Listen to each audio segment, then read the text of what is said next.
Assalamualaikum warahmatullahi wabarakatuh. Jumpa lagi dengan channel Suyek.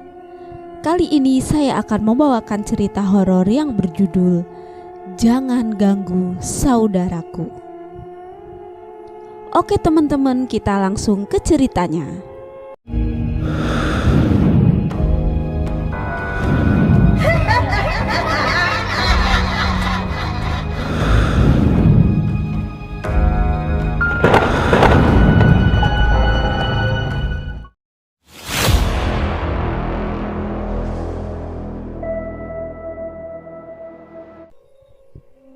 Kisah ini merupakan sebuah pengadaptasian sosial terkait teror salah satu dari anak yang terlahir dengan kembar. Jawa Tengah 2003. Kisah ini berawal dari seorang ibu yang harus berjuang hidup dan mati karena kondisi kesehatannya yang benar-benar dapat mempengaruhi kehamilannya. Di saat masa-masa hamil, sang ibu selalu berharap jika keduanya benar-benar dalam keadaan sehat. Hal itu dikarenakan karena sang ibu mengalami infeksi saluran urin di usia 30 minggu. Kondisi yang terjadi kepada saluran urinnya benar-benar bisa berdampak kepada anak-anaknya. Tiap hari sang ibu selalu mengelus perutnya. Dia sendiri sering meneteskan air matanya karena tidak ingin ada sesuatu yang buruk terjadi kepada anaknya kelak. Singkat cerita, tepat beberapa minggu bayi itu akan dilahirkan, si ibu ini bermimpi akan anak-anaknya yang telah beranjak balita. Ia cukup senang karena dirinya melahirkan bayi kembar perempuan yang tumbuh dengan sangat cantik. Namun kejadian yang benar-benar mengerikan terjadi. Di dalam mimpi itu juga sang ibu melihat salah satu anaknya menderita penyakit aneh sehingga mengganggu masa pertumbuhannya. Dan akhirnya harus ada yang dikorbankan di antara salah satunya. Mengetahui mimpinya buruk, si ibu tersebut langsung terbangun. Ia benar-benar ketakutan karena jika memang terjadi dalam kehidupan nyata, si ibu tidak mungkin bisa menerima takdir tersebut. Namun takdir sudah ada yang mengatur, dan Tuhanlah yang berhak memberikan ketentuan kepada setiap makhluk-makhluknya. Tepat di usia kehamilan yang sudah mencapai 9 bulan, ibu itu melahirkan anak kembar persis dalam mimpinya. Anak itu berjenis kelamin perempuan. Sang ibu langsung mengingat akan kejadian yang terjadi dalam mimpinya, di mana ia bermimpi jika anaknya akan terlahir kembar dan berjenis kelamin perempuan. Anak itu akhirnya diberi nama Deva dan Devi. Deva dan Devi yang kala itu lahir dalam keadaan yang kurang menguntungkan.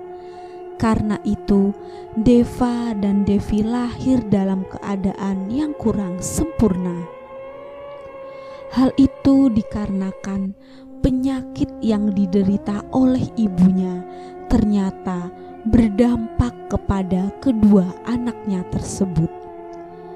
Namun anehnya, mereka berdua bertahan hidup. Hingga suatu hari, si Devi ini mengalami penyakit aneh yang belum tahu penyebabnya. Devi sering terkena penyakit karena imun tubuhnya sangat lemah. Sedangkan Deva, ia tumbuh menjadi seorang anak yang kuat. Hal yang mendominan yang terjadi di antara Deva dan Devi adalah tubuh Devi di usia 5 tahun seperti umur 2 tahun. pertumbuhannya jauh lebih lambat dibanding Deva. Sedangkan Deva, ia tumbuh menjadi seorang anak yang jauh dari kata sempurna dibandingkan dengan Devi. Karena kondisi saat itu benar-benar kritis, akhirnya seluruh keluarga harus mengorbankan banyak cara. Berbagai rumah sakit telah dikunjungi, namun tiap dokter yang ditemui ibu tersebut selalu memberikan solusi dengan menyarankan untuk mendonorkan darah yang sesuai terhadap Devi sendiri. Anehnya, hanya darah Deva yang cocok dan sesuai dengan apa yang dicari dokter tersebut. Keluarga agak berat hati untuk mendonorkan darah Deva. Bukan apa-apa, usia Deva masih tergolong sangat belia. Apakah tubuhnya akan kuat dengan mendonorkan darah kepada saudaranya Devi? Namun, ikatan batin seorang saudara tidak akan pernah terlupakan. Deva siap mendonorkan darah kepada adiknya, yaitu Devi. Ia sendiri bahkan mengatakan sesuatu hal yang mengejutkan ibunya. Deva berkata, "Bu, aku siap donorin darah buat Devi. Tubuhku nanti ada di tubuh Devi." Mendengar hal itu, sang ibu menangis sambil memeluk Deva. Ia juga tidak mengerti kenapa hanya darah Deva saja yang cocok dengan kebutuhan darah dari Devi. Akhirnya pendonoran pun dilakukan. Ketika pendonoran darah itu dilakukan, sang ibu fokus terhadap Deva. Namun saat yang bersamaan, hanya tubuh Devi yang berhasil diselamatkan. Namun berbeda dengan Deva. Tubuh Deva terbujur kaku dan melemah. Jantungnya berdetak lebih lambat. Dokter pun sudah sebisa mungkin untuk menyelamatkan nyawa Deva. Namun takdir berkata lain. Deva justru meninggal dunia. Pihak keluarga sangat terpukul di saat mendengar kabar bahwa Deva meninggal. Mereka semua seperti kehilangan sosok anak yang sangat dinanti-nantikan dalam keluarga. Namun berbeda dengan Devi, justru dirinya sering dikucilkan dan seringkali menjadi sebuah pelampiasan di saat sang ibu dalam keadaan marah. Bahkan yang sering dilakukan oleh sang ibu, Devi sering dijadikan bahan perbandingan orang tuanya terhadap Deva yang sudah meninggal dunia. Gara-gara kamu, Deva sudah tidak ada. Mending kamu sendiri yang tidak ada di sini. Devi sering diperlakukan tidak baik. Dia hampir putus asa karena seringkali menjadi bahan perbandingan. Devi hanya bermain dalam sepi. Dia tidak memiliki teman dan seringkali menangis dalam kamar. Dia menyesal pernah hidup karena hidupnya merasa tidak berguna. Pernah suatu hari dirinya menatap cermin. Ia melihat bentukan wajahnya yang berbeda dari anak-anak lainnya. Devi masih merasa jika dirinya dilahirkan hanya membawa petaka bagi keluarganya. Ia bahkan seringkali menyalahkan dirinya, sampai-sampai ingin melakukan hal yang benar-benar mengerikan. Devi telah berulang kali ingin bunuh diri, Namun anehnya, rencana itu selalu digagalkan. Pernah suatu hari, ketika dia ingin menyilet tangannya dengan cutter, tiba-tiba cutter itu terlempar jauh, seperti ada yang menjauhi cutter dari tangannya. Devi tidak menyadari bahwa yang melakukan itu adalah kembarannya sendiri, yaitu Deva. Karena mungkin Deva telah mengatakan sebelum dia meninggal kalau dirinya akan selalu ada dimanapun Devi melangkah. Mungkin si Deva sudah memperkirakan ini telah lama, bahwa Devi akan diperlakukan tidak baik. Lalu pernah juga si Devi memecahkan piring. Akibatnya dia langsung dimarahin oleh ibunya. Namun selepas memarahi Devi, kejadian aneh sering kali terjadi. Ketika ibunya ingin menuju kamar, tiba-tiba dia terpeleset tanpa sebab. Devi tahu kalau yang melakukan itu adalah Deva. Hingga akhirnya Devi mulai penasaran. Dia pun menatap cermin di tengah malam.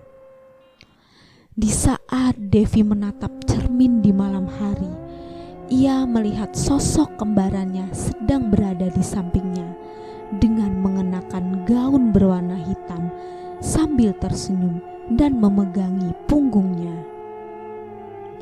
Sejak itulah Devi menangis.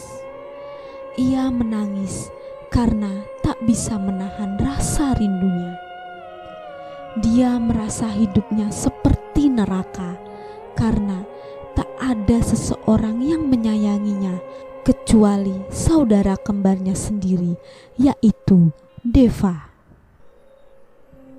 Namun akhirnya ada satu kejadian di mana sang ibu benar-benar menerima Devi. Suatu hari Devi ketahuan mencuri makanan miliknya. Padahal Devi sangat lapar, tapi tetap saja ibunya tidak mau tahu jika makanan itu miliknya dan tidak boleh ada satupun orang yang mengambilnya. Mengetahui hal itu, sang ibu marah besar.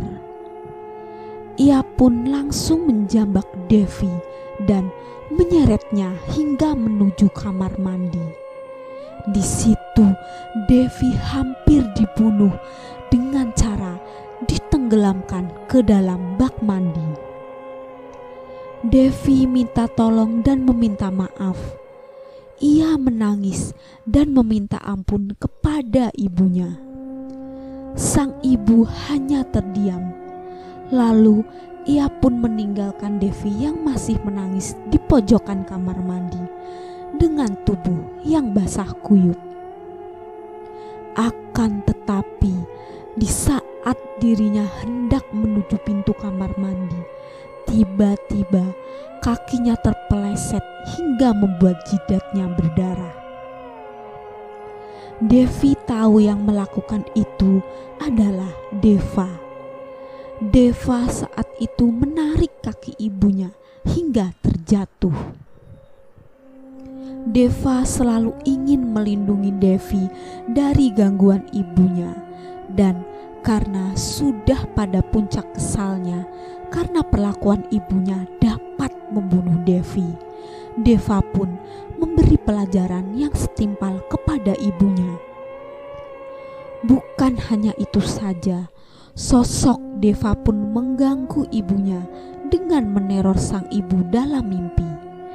Ia sering datang dengan wajah yang mengerikan. Si ibu pun ketakutan ketika mendapatkan mimpi buruk itu. Selama 1 minggu mimpinya masih sama. Ia didatangi oleh seorang anak kecil yang wajahnya menyeramkan.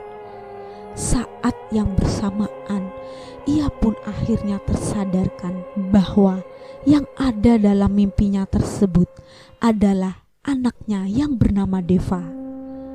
Deva tidak terima jika si ibu belum menerima Devi. Dan akhirnya secara perlahan si ibu pun menerima Devi. Ia sadar bahwa seharusnya dia bersyukur karena Devi masih hidup. Si ibu juga meminta maaf kepada Devi terkait perlakuannya kepada Devi. Semenjak saat itu, Deva tidak pernah mengganggu lagi. Dia hanya muncul ketika Devi dalam keadaan sedih. Selebihnya, Deva telah tenang. Oke teman-teman, sekian cerita dari saya. Wassalamualaikum warahmatullahi wabarakatuh. See you next time. Bye.